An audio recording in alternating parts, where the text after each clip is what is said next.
scientists, innovators, researchers, students, friends, I'm happy to be with all of you for the 16th Grand Challenges Annual Meeting.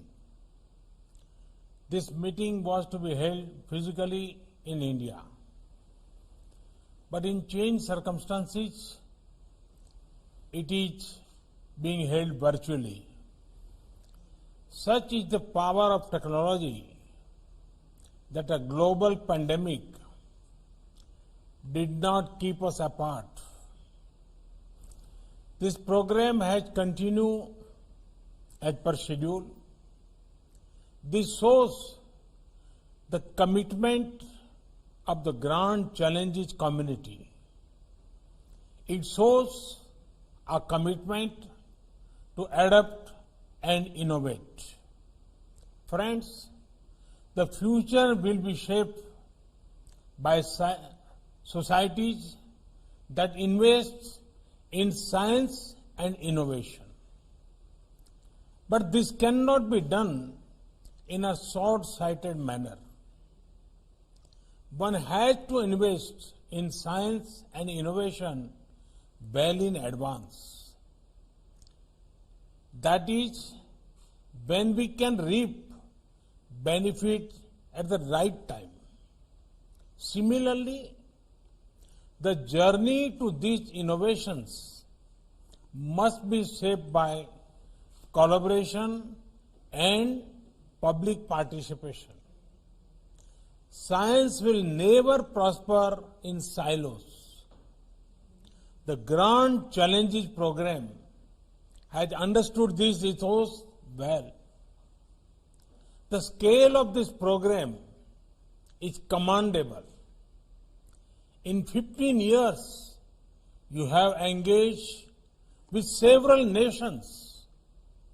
The nature of issue addressed is diverse.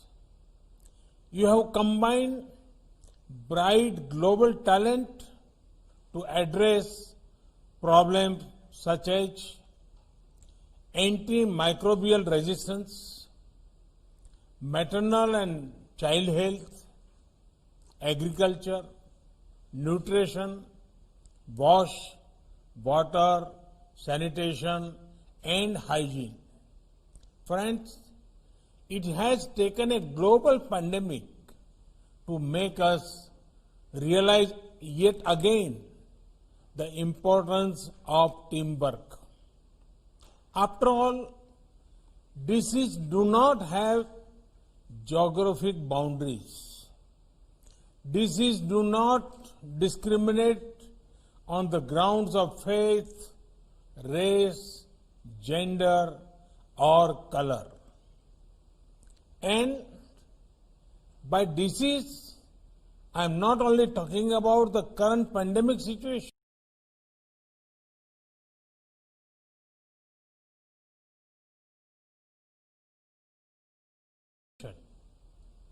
There are several communicable and non.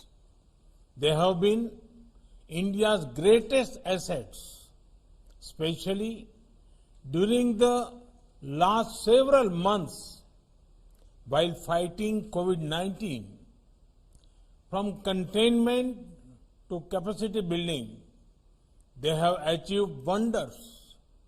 Friends, India's size, scale, and diversity has always made the global community curious. Our population is almost 4 times that of USA. Many of our states are as populated as other nations in Europe and Asia. Yet, thanks to a people-powered and people-driven approach, India kept its COVID-19 death rate very low. Today, we are seeing a decline in the number of cases per day and in the growth rate of cases. India has one of the highest recovery rates of 88%.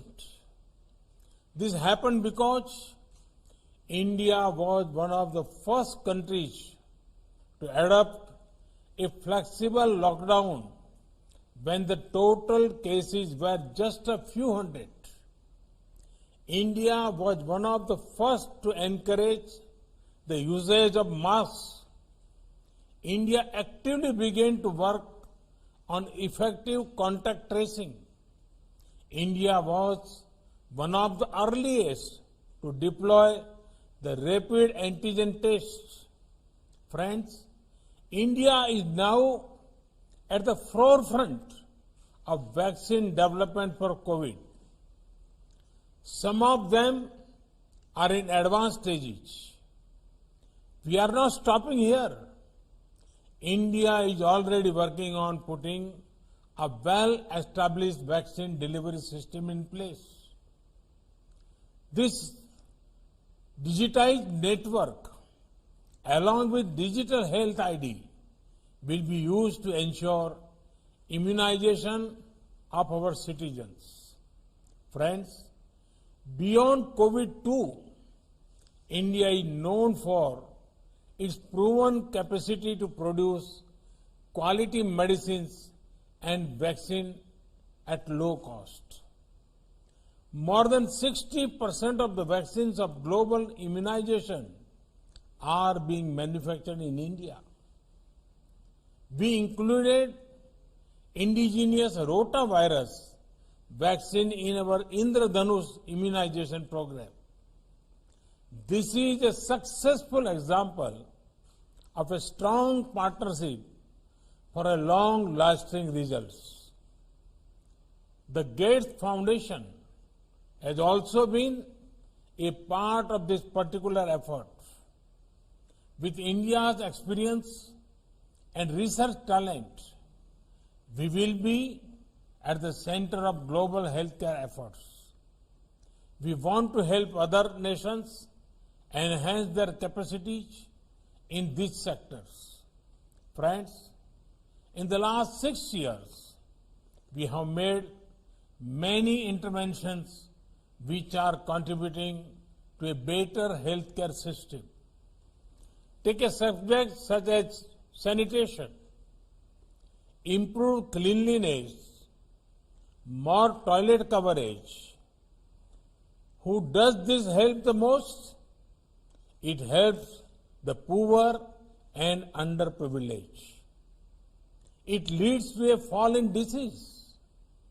It also helps women the most. Friends, now we are ensuring that each household gets piped drinking water. This will further ensure disease reduction.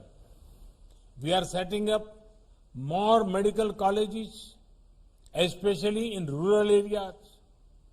This ensures more opportunities for the youth. It brings better healthcare to our villages.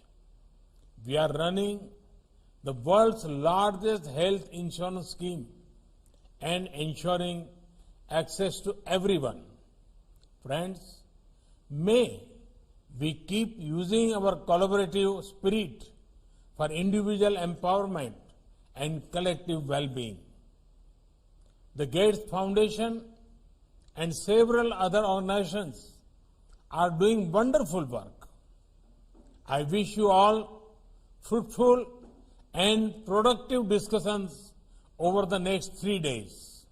I hope to see many exciting and encouraging new solutions coming out from this grand challenging platform. May these efforts further a human-centric approach to development. May they also give our youth the opportunities to be thought leaders for a brighter future. Once again, I thank the organizers for inviting me. Thank you. Thank you very much.